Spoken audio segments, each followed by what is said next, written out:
session of the lecture series on postcolonialism. You know that postcolonialism is a very complex concept and it employs a set of terms as part of its lexicon and theoretical framework. Colonialism, imperialism, decolonization, post-coloniality and post-colonial theory. This session is a discussion on the concept of colonialism. What is colonialism? The term colonialism is derived from the Latin word colonia, which means a settled land, farm or estate. The term sheds light on the practice of transporting people from one place to another for farming. The term brings to fore the conflict between the original landowners and settlers. Colonialism is the extension of a nation's sovereignty beyond its borders by establishing settler colonies in which the native people are ruled or directly displaced. That means a country invades another place and establishes settler colonies there, rules over the indigenous people, and in the process of establishing settlements, they sometimes displace the native people.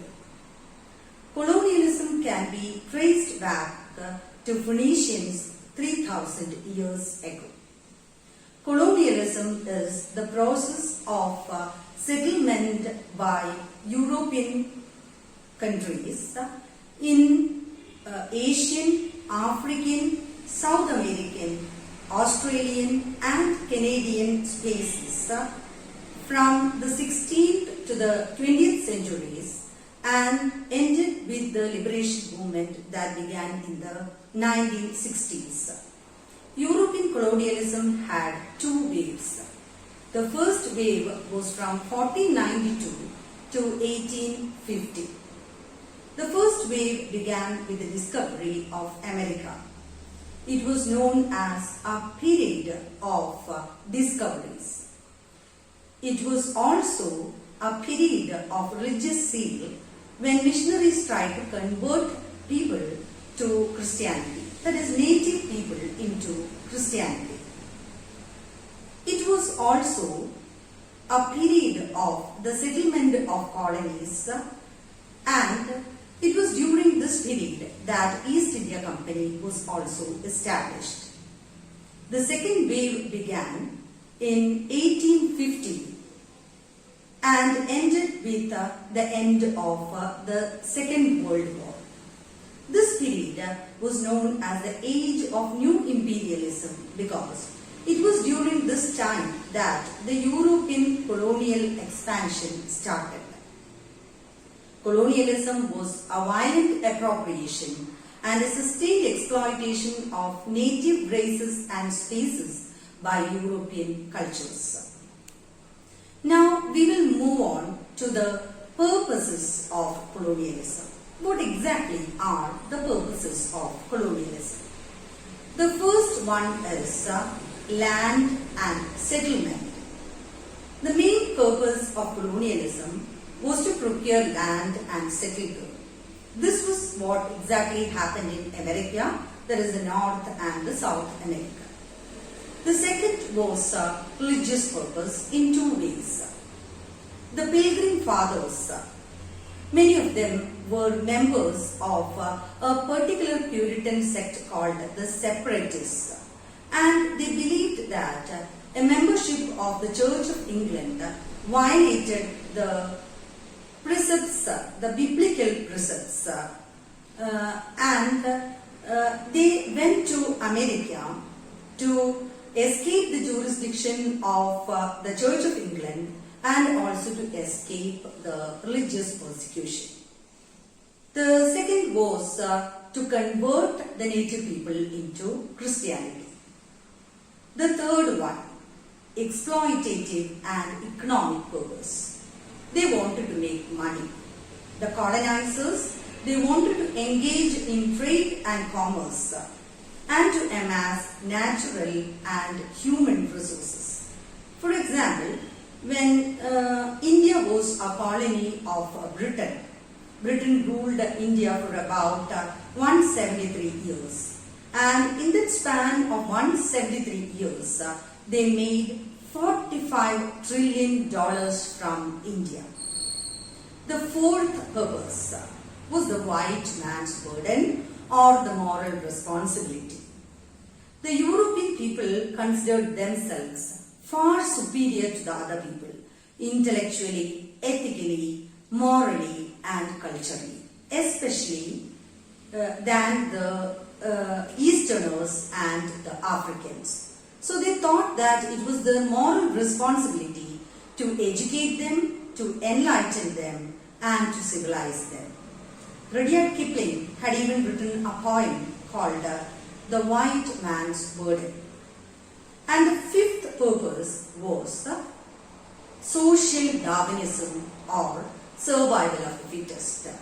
In the 19th century, it was considered perfectly alright to fight for the available resources. So these are the purposes of colonialism. Western colonial history began around 1500. Just before that, in 1492, Christopher Columbus landed on the Bahamas, and in 1498, Vasco da Gama discovered the sea route to India. With this, sea power shifted from Mediterranean to the Atlantic. UK, Spain, Portugal, Netherlands and France became the colonial powers. Colonialism was aided by trade and commerce, technological inventions which made geographical discoveries easy, and cartography or map making. Britain began to establish colonies in the 16th century.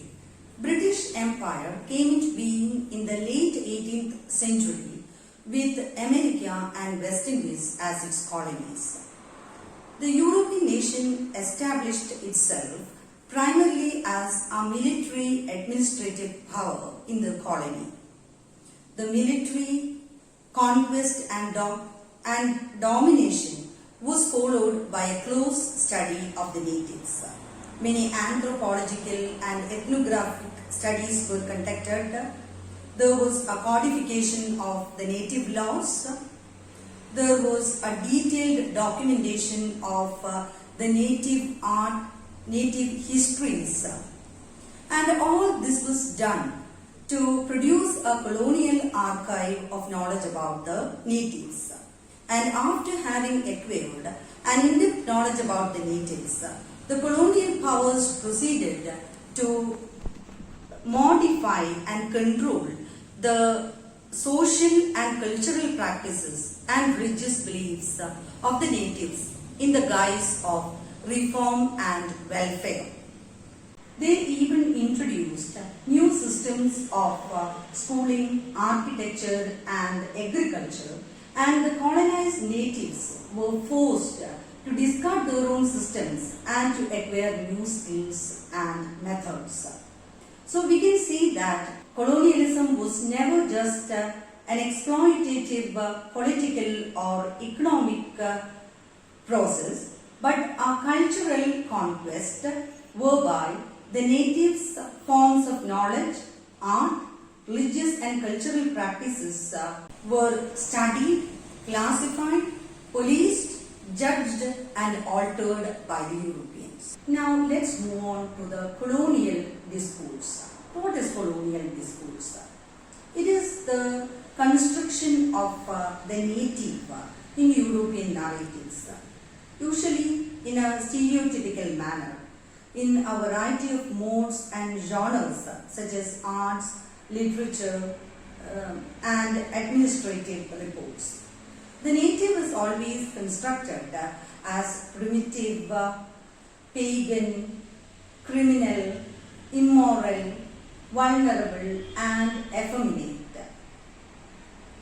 And the future European administrators would look at the natives through the lens of this discourse, and they would enact policies or initiate political and administrative measures because they think that whatever is said in the colonial discourse about the native is true.